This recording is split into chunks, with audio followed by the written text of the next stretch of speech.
I think one of my biggest idols, for many reasons, was Olivier Ruel. Even though he got caught up in some controversy about some shadiness, he was one of my favorites. He played my favorite deck ever, and by the way, it doesn't have blue in it. Ha! He played my favorite deck ever. Something's wrong. I know, right? He played my favorite deck ever, which was called Mafia Kings. This was back in Ravnica Champion Standard. It was a black-white, I guess you could say it was mid-range list with Teysa and Ghost Council and Dark Confidant and Jit, stuff like that. And it was a really cool list. I really enjoyed playing it.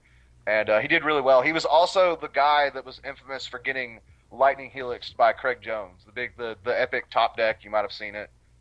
The big Lightning Helix. Yeah, I've seen it. Yeah, he was the one on the receiving end of it. And obviously, I'm gonna say obviously I'm gonna say John Finkel, because I personally think John Finkel is like one of the greatest minds to have ever played the game. I mean, this is a guy that had basically retired from Magic for 4 years, comes back in Lorwyn. He's drafted this set literally 3 times. He's already qualified for the Pro Tour because he's on the Hall of Fame, and he's just like, oh yeah, I'm here to draft. Wins the Pro Tour. Played the set 3 times and just smashes people. I'm just like, and he would have won another one if he didn't get double whip flared. Yeah, I agree. I definitely agree. Double whip flare blowout. Yeah, he just comes back, a couple years later, and he's like, yeah, I want to do it again. Yeah, I want to do it again. Make top 4. I mean, boom. Like, who does that? Like, really? Like, who does that? Like, and then the Avis is, yeah. He's something else, man. Legendary. Something else. With that bitch ass haircut. It's not a haircut, he's just losing it. Yeah, dude. You would too you would too if you're that much of a baller. I mean, you gotta have some flaw. If you lose the double whip might as well be you're your going to hair. lose your hair. Well, so Comic-Con happened, I guess, this past weekend, and they had a panel for Magic questions and reveals and all that stuff, so we'll go over a little bit of that. Boo, Magic sucks. God, why are you on here? You're like, what? I'm gonna start calling you Alex the Last Troll. Last troll. The last troll. Last Troll. Well, they announced that they were going to come out in November of this year, 2012, a Commander Arsenal based set of cards for Commander players with new promos and new jumbo cards and new art for favorite generals and stuff like that. So that's kind of So I'm not a big Commander player, but I feel like if I was, that'd be an awesome announcement. Now that they're pushing more cards toward them, and even in sets, which you can. It's kind of cool that Commander is an actual thing, because now when you see these crazy big cards that we'll never see play in Standard, or shouldn't ever see play in Standard, or any other Eternal format or whatever, that you kind of are like, okay, they made this for Commander. It's not all they made it for Timmy people. No, I mean there's some Commander players that see some of those big cards that cost 9 mana, and you're like, I can break this, or I can cheat this out. So it's kind of cool that they're World appealing Fire toward that. Well, Yeah. also on another note about Commander, they have printed, as they say, with Commander, you can play some of the cards in Legacy or whatever. Yeah. There are some cards that have actually made huge splashes in Legacy. That little Cascade guy did good in Hypergenesis. Yeah, he did. Flusterstorm is a big deal in Legacy. Scavenging News. Scavenging Ooze is probably the most. Fuck you, Tarmogoyf. It's probably the most successful card, I would say. Flusterstorm's good, but it's more of a sideboard card, whereas Ooze is definitely main deckable, and I mean that card's really good. Yeah. It allows you to play it main deck and not really care. It's not like Flusterstorm. Okay, well obviously I would only really board this in against Storm or Elves or whatever. Ooze is a guy that will get big. Dirt to dirt. Eldrick also saw some play. The 1 green blue 2/2 guy. But if your dude's dealt damage to an opponent, you get to draw a card. That guy was pretty good for a little while. Mm-hmm. So I mean, who knows? I mean, they might print like another breakout Legacy card, which I think is also good for Legacy. I think it's good that Legacy can randomly out of nowhere just get like some staple from a set that was initially released for casual players. I think that's really cool. Like, Yeah, for sure. I was gonna say something, but I forgot what it was. Imagine that. Oh well, don't worry about it. Shut the fuck up. Hey, Jay, does anybody play that ninja card from Plane Chase by chance? Jitsu guy. Yeah. The copy. what's his name? I don't even think I remember him. It's something student. He's like the clone at instant speed for 2. You know what I'm talking about? What the hell? What? Do you It's not know what not- I'm talking about? You It's have not- to ninjutsu him. It has It's ninjutsu. It has the it has the ninja. Yeah. Yeah, that. What exactly does it do? Phantasmal image, except Yeah. without the drawback for 2 That's all it is. with ninjutsu. So you attack with a dude, and you can ninjutsu him out of your hand, and when he comes in the battlefield, If he's not blocked, He kind of copied. thing. Yeah, he just becomes a copy of whatever any card on the field attacking. I don't think I've really heard of the card being played yet. I think like a big problem with that card is though that like if you're attacking with a guy and you're wanting to clone like a lot of the times you probably want to clone one of your opponent's creatures, and if you're having to attack with a guy to do that, like that's kind of awkward because like a lot of times they're just like, okay, block your dude or like whatever. Also, I can see some awkward situations where you could like bring him in and you copy something stupid like a noble hierarch. Like, oh, cool, my goblins deck, or not goblins, but like my, rug deck really needed that. Like, I don't know. It sounds cool though. Sounds like a nifty little card. and too situational. That, yeah. Basically all that rambling meant too situational. Fair enough. Yeah. I got you. Yeah. Long explanations are fine. Houston, Houston can break it down for everybody. Break it down. Break it down. Simpleton mode. Wicked. So they also pushed a lot of cool stuff out about Return to Ravnica, which is awesome. They kind of went over like what was in the old Ravnica, which I was learning a lot because they went through that block, which was Return to Ravnica, Guild Pack, and Dissension. There was 4 guilds in Ravnica, 3 guilds in Guild Pack, and 3 in Dissension. Right. And they've kind of stepped that up, and we now have in Return to Ravnica we have 5 guilds. Yep. And then in Gatecrash we have 5 different guilds. So every color is covered. Every color has 2 guilds, which is kind of cool. And then the new, the third set, which is kind of codenamed Sinker right now, has all 10 guilds in it. So the first 2 sets, Return to Ravnica and Gatecrash, are both big sets. So it's kind of debuts like each of the 5 guilds, and then the last one, adds a little bit of everything.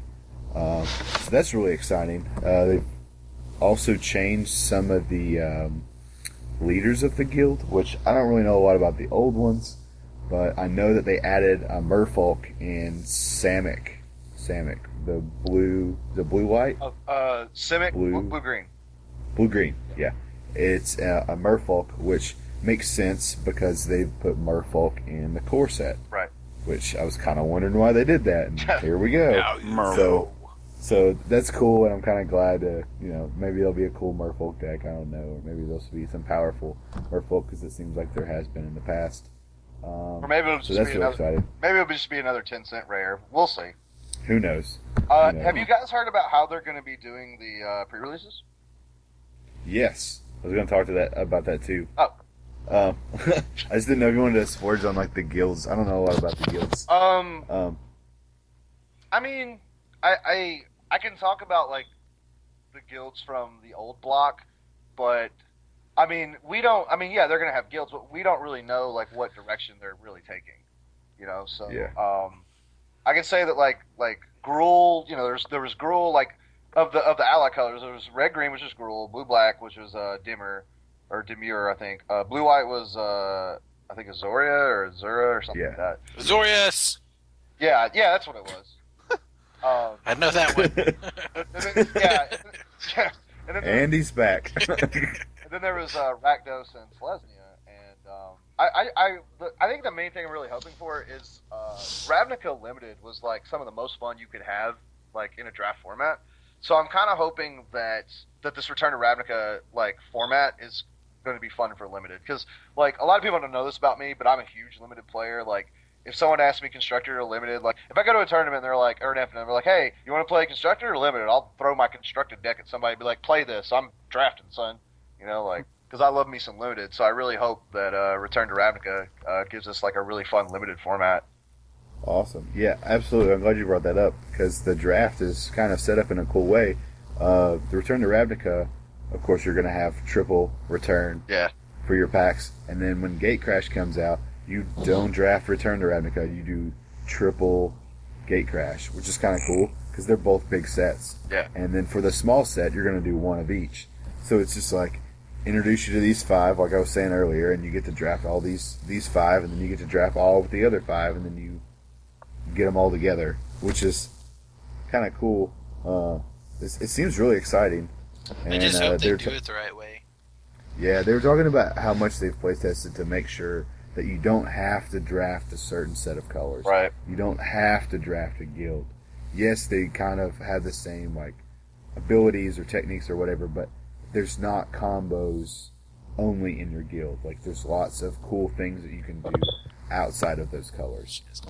Makes sense. Which I'm glad that they, you know, Actually, they push to address that. Actually, Houston, what I was talking about was what I was mentioning was the pre-release. JV told it about Yeah, a couple days ago. that was the next thing I was going to talk about. It's cool. Oh, I'm an idiot. I keep like It's trying cool. to shoot you down. Sorry, bro. No, it's all good. It's easy, ain't it? I mean, you just brought up draft, and I just went to draft. Okay, and all then, right. So now I was going back to pre-release. Gotcha. I'll get this talk show thing eventually. It's all good. I'll intro it, and then you can splurge on it. All right, I'll shut up. It's cool. It's cool. So, Return of the Ravnica, they've always been doing really cool things with the pre-release. Like the last block, we kind of had the tribes where you're a spirit or you're a vampire. If you defeat a human or whatever, you can change them, and whoever has the most at the end gets extra things. Wait, hold up. Did you really think that was cool, or are you just saying? No. I'm just saying that they're doing cool things for like starting players. They're trying to make a cool experience. That's true. And even if I didn't have a great time and I thought it was super corny, like the achievement cards, I'm not a fan You of. know, like some of those people did though. I know hell exactly. yeah, I'll There's go a lot werewolf. of people that went there that just went crazy for it, and it was the best time of their life. I'm a vampire. you know? Where's my glitter? Werewolves. for Yeah, life. yeah. It was cool. Are you I had Edward? the sticker, you know, and I put down my Chick-fil-A sandwich on the table and just jumped on it and started ravaging it, you know. And nobody could say man. shit. Like, Oh, were you ravaging it like a ravager that comes from the fells? oh, Oh, hey, got I'll me. plug the card. Oh, that was Oh, that damn cunt master making our way into our. okay. You know what? Edit Shit. that out. That was fucking corny. I'm highlighting it. That's part of your intro. Oh shit. I'm just kidding. All right. But then they did the Hell Vault thing, which was awesome until we found out there was premium ones. But I still like they give away free stuff. Cool, we like free stuff. was there a course. naked Shouldn't chick in bitch about yours? it. What? Was there a naked girl in yours? The hell of all? Was there a dead naked chick in yours? Yeah, I mean, she wasn't alive. Take her out of the Naked. mail. Jesus Christ. Move the girl. There's cards down there. Dude, she's starting to smell like AIDS. Maybe she'll rub my neck beard. So this pre-release, you go in and you choose a guild, and then you get a guild pre-release pack, and you get 5 packs of Return to Ravnica, and then 1 pack of a pack based around your guild, and then you also get the I'm not going to say the general, but the legendary creature, the leader of that guild, as a promo card. Oh, well, shit, that's stupid. Do you get to And- pick your guild? You get to pick your build. So I'm going straight into Niz. Like that's what I want to play. Yeah, I just want the most Um, expensive one then. No, I want to play red, blue. Anyway, but you go in and you get this promo card, and this is the crazy part to me because I don't know if this is good or not. It seems like they're pushing it too hard, but you actually get to play with your promo legendary leader. Your promo card that you get to play with him. I think. in the pre-release. I don't know how I feel. about That's that. scary to me. Yeah, like I I don't don't like that. think I like that. Like I think Um, it's bad enough if like one of your opponents opens like 4 bomb rares that a lot of people do, and then they get like a dumb multicolored legendary creature on top of it. Yeah. Like, oh It's- god. It's already a bomb-heavy format. Let's add everyone. Make sure everyone has a bomb. I mean, I guess that's probably why they're doing it. Like, they want to give someone a reason to, like, feel comfortable, like, care about their deck, or, like, feel like they're not just going to get, like, blown out if they open, like, 3 dual lands and, like, 6, Yeah. infinite reflection or, like, problem surge type cards.